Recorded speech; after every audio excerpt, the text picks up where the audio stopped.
আসসালামু আলাইকুম। আমি মাহমুদা বিনতে হক ইজি রেসিপিতে সকলকে স্বাগত জানাচ্ছি। আশা করি সবাই অনেক অনেক ভালো আছেন।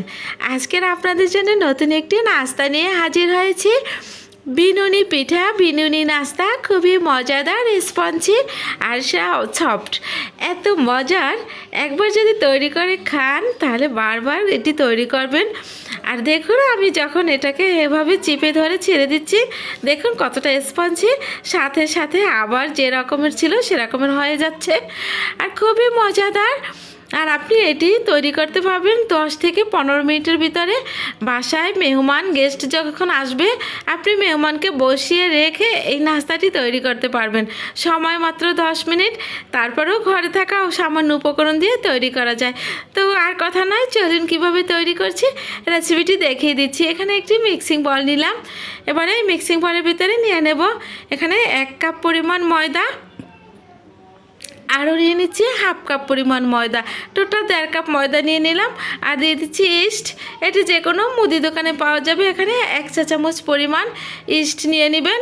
ইস্ট দিলে পিঠাটা সফট হয় এবং সেই সাথে এটা ফুলেও খুব ভালো ফুলে।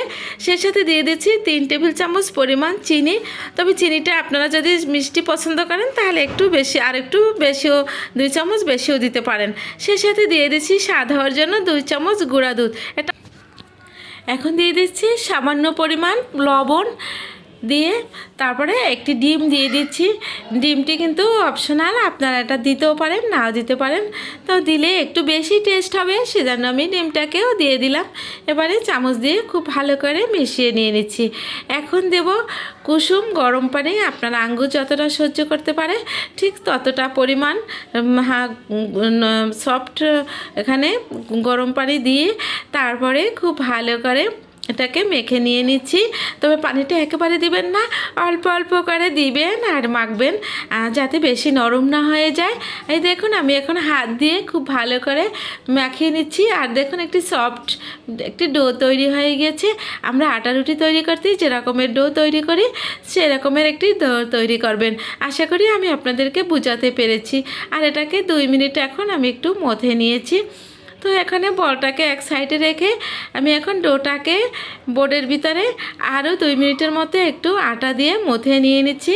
একটি লম্বা ডো তৈরি করব। তো একটু আটা দিয়ে তারপরে আটাটা দিয়ে খুব ভালো করে লম্বা করে নিয়ে নিলাম। এখন একটি চাকুর সাহায্যে এটাকে কেটে পিস পিস করে নিচ্ছি। ঠিক যতটা রুটি বেলতে যেরকমের হয় ততটা পরিমাণ, বেশি বড় করবেন না। এই যে আমাদের রুটির সাইজটা, রেগুলার যে রুটি করি সেই সাইজটা পরিমাণে করবেন। তো আমি এখন এখান থেকে একটা নিয়ে তারপরে দেখুন, আমি একটি গোল একটি বল তৈরি করতেছি। যে ছোটো সাইজের একটি রুটির বল তৈরি করতেছি, ডো তৈরি করতেছি, আমরা যেটাকে রুটির প্যারা বলি। এই তো হয়ে গেল একটি। দেখুন, আশা করি আপনারা বুঝতে পেরেছেন। তো এভাবে করে খুব সহজভাবে তৈরি করবেন। আর যদি না বোঝেন, আমি আরও একটি আপনাদেরকে করিয়ে দেখিয়ে দিচ্ছি। এই যে দেখুন, এভাবে একটু চেপে ধরে তারপরে নিচের দিকে নিয়ে চারদিক থেকে মুখটা আটকে দিলেই তৈরি হয়ে গেল এই যে বলটা বা প্যারাটা তৈরি হয়ে গেল। তো দেখুন কিভাবে তৈরি হয়ে গেল।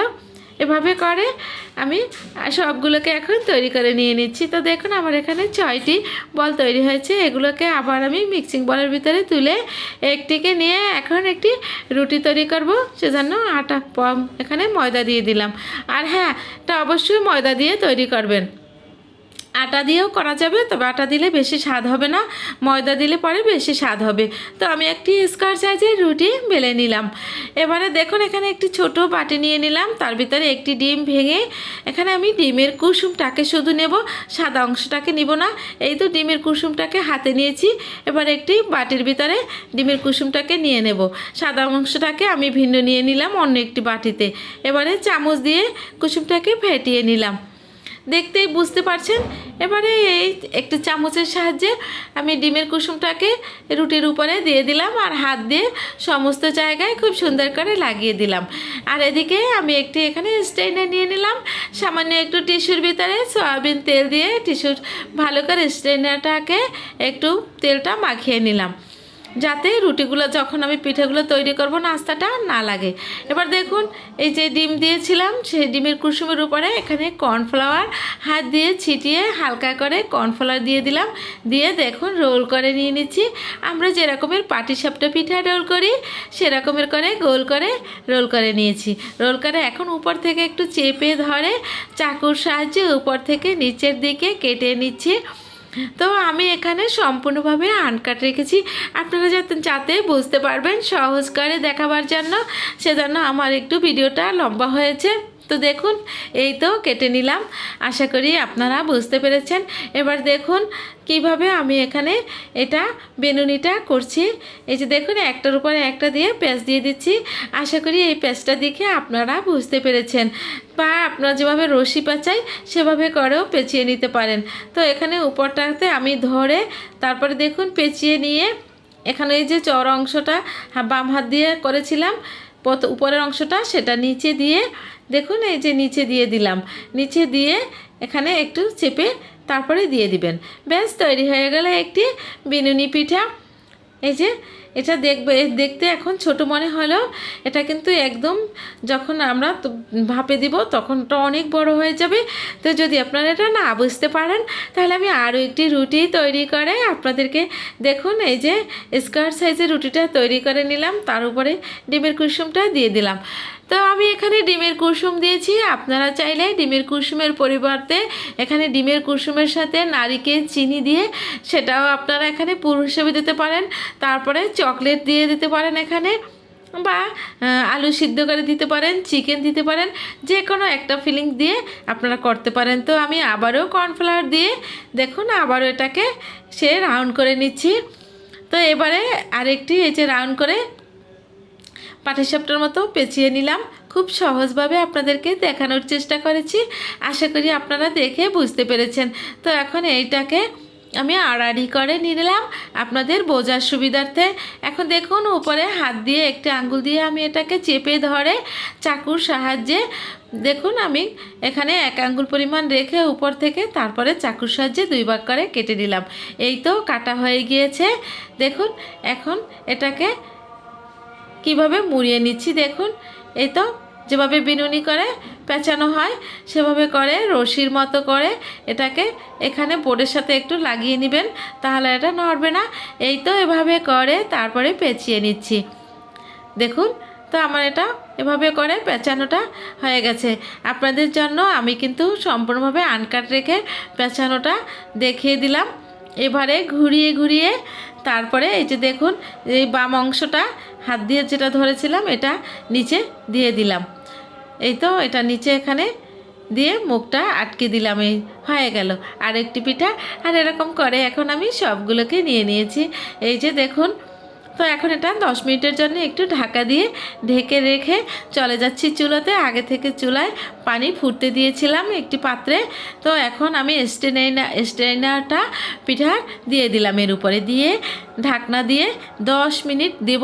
আপনারা 10 থেকে 15 মিনিট দিলেই এটি দেখবেন মাশাআল্লাহ। ঢাকনাটা খুলে 10 মিনিট পর আপনাদেরকে দেখিয়ে দিচ্ছি। দেখুন কতটা সুন্দর হয়েছে, ফুলে গিয়েছে। আমি হাত দিয়ে একটু টেস্ট করে পরীক্ষা করে দেখলাম যে একদম সফট হয়েছে। তো এখন আমি এগুলোকে নামিয়ে তারপরে সার্ভ করে আপনাদেরকে দেখিয়ে দিচ্ছি। মাশাআল্লাহ দেখুন কতটা সুন্দর হয়েছে আর কতটা বড় হয়েছে, সফট রেসপন্সি।